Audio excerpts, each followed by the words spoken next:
Assalamualaikum warahmatullahi wabarakatuh. Ibu-ibu sehat? Mengapa jawab salam saya kurang semangat, ibu-ibu? Buat yang ibu-ibu yang jawab salam saya yang semangat, saya doakan pulang dari sini Allah tambahkan rezekinya. Amin amin ya rabbal alamin.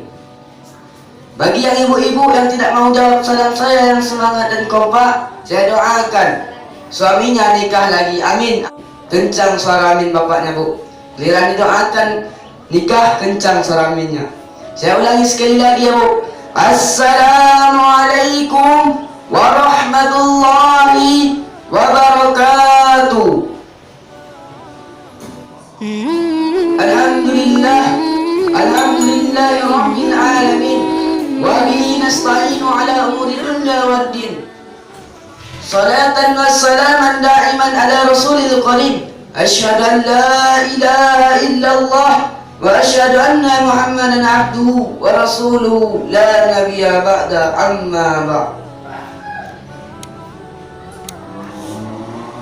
Pertama-tama, marilah kita ucapkan puji syukur kita terhadap Allah Subhanahu wa Ta'ala. Berkat limpah rahmatnya, kita semua dapat berkumpul di tempat yang suci ini dalam keadaan sehat walafiat. Amin amin ya rabbal alamin. Selawat beraikan salam mudah-mudahan tercurahkan kepada baginda kita, yakni Nabi besar kita, Nabi Muhammad sallallahu alaihi wasallam, yang mana beliau adalah Nabi yang membawa syafaat Allah Subhanahu wa Ta'ala. Mudah-mudahan kita selaku umatnya mendapatkan syafaatnya. Amin amin ya rabbal alamin.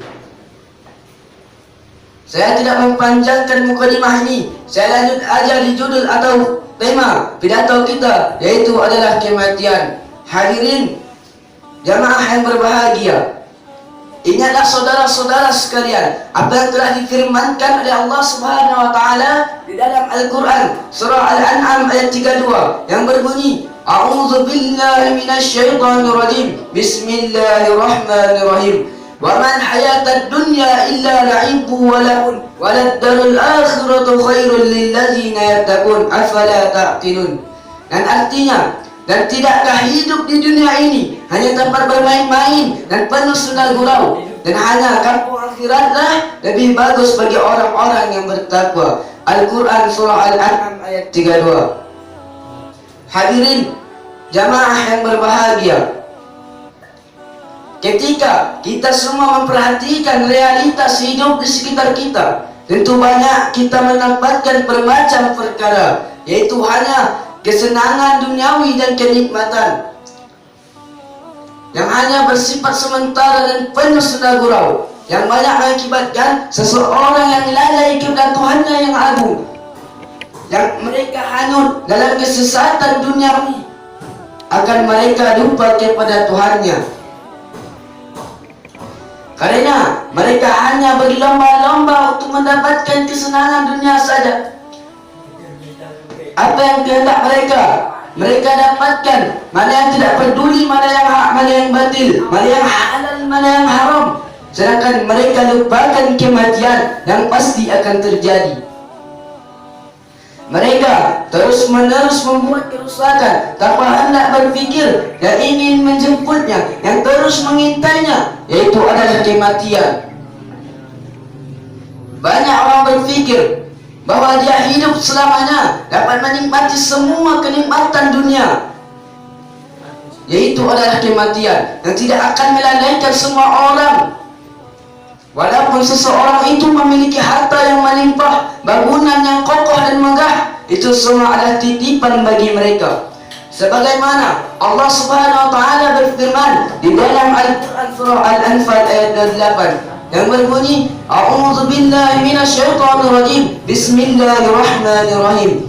Innama amwalukum wa auladukum fitnatu wa annallahu indahu ajran azim. Dan artinya, sungguh hartamu dan anak-anakmu itu semua cobaan bagimu, dan sungguh kata Allah, di sisi Allah dah pahala yang lebih besar. Al-Quran surah Al-Anfal ayat 28. Hadirin jamaah yang berbahagia,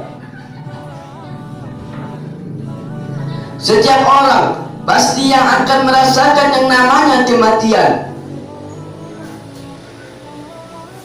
Kullu nafsin zalikatul maut, yang bernyawa pasti akan mati. Ibu-ibu yang di belakang yang cantik-cantik mati. Bapak-bapak yang di depan mati. Saya yang ceramah di depan ini juga kebelakangan, Bu. Saya tidak banyak, Bu. Ibu-ibu duluan dan saya kebelakangan, enggak apa-apa. Dan bapak-bapak kebelakangan, bapak-bapak yang kebelakangan dan saya juga kebelakangan, alhamdulillah. Hadirin jamaah yang berbahagia, setiap orang pasti akan merasakan kematian, yang mana akan mengurasi semua urusan-urusan duniawi dan pekerjaan realitas setiap hari. Kematian akan mendatangi semua orang tanpa hendak memberitahu sebelumnya.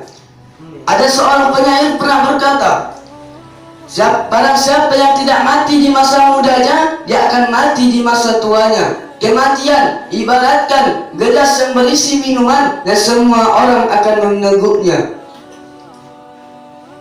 Maka dari sini, Bapak, hendaklah kita memanfaatkan waktu kita sebaik-baik mungkin untuk beramal soleh kepada Allah Subhanahu wa taala, minta ampun kepada Allah Subhanahu wa taala agar semua dari dosa yang kita pernah lakukan mudah-mudahan diampuni oleh Allah Subhanahu wa taala. Amin amin ya rabbal alamin.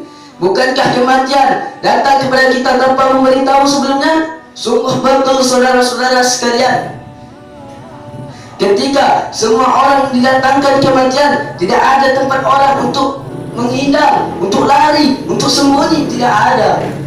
Allah Subhanahu wa taala pernah bersabda di dalam Al-Qur'an surah An-Nisa yang artinya, di mana saja keberadaanmu, kematian akan mendapatkanmu. Walaupun keberadaanmu di bangunan yang kokoh lagi yang maha yang tinggi, kematian akan mendapatkanmu. Al-Quran surah An-Nisa ayat 78.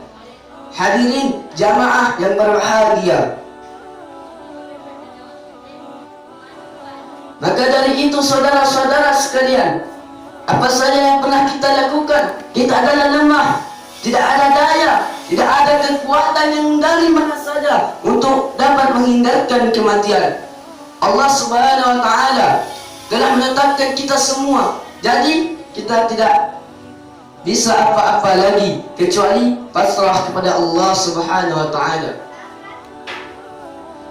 Maka dari ini hendaklah kita berminta tolong kepada Allah Subhanahu wa taala. Sebelum kematian menimpa kita, kita berdoa kepada Allah Subhanahu wa taala agar semua dosa kita diampuni oleh Allah Subhanahu wa taala, dan juga ketika kita mati, kubur kita tidak dipenuhi dengan kemaksiatan.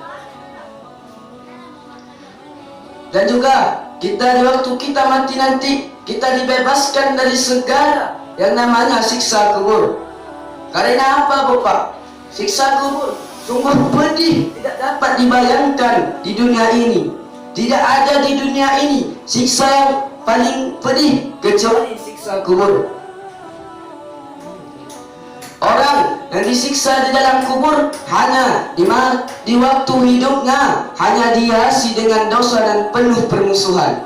Tidak menghiasi hidupnya dengan amalan-amalan yang terkandung di dalam Al-Quran. Hadirin jamaah yang berbahagia, mudah-mudahan di bulan suci Ramadan ini kita diperbanyakkan amal soleh kita kepada Allah Subhanahu wa taala. Amin amin ya rabbal alamin. Seperti membaca Al-Quran, menghafal Al-Quran, dan sebagainya yang lain sebagainya. Itu saja yang dapat saya sampaikan. Mudah-mudahan bermanfaat bagi kita semua. Saya akhiri. Wabillahi taufiq wal hidayah. Wassalamualaikum warahmatullahi wabarakatuh.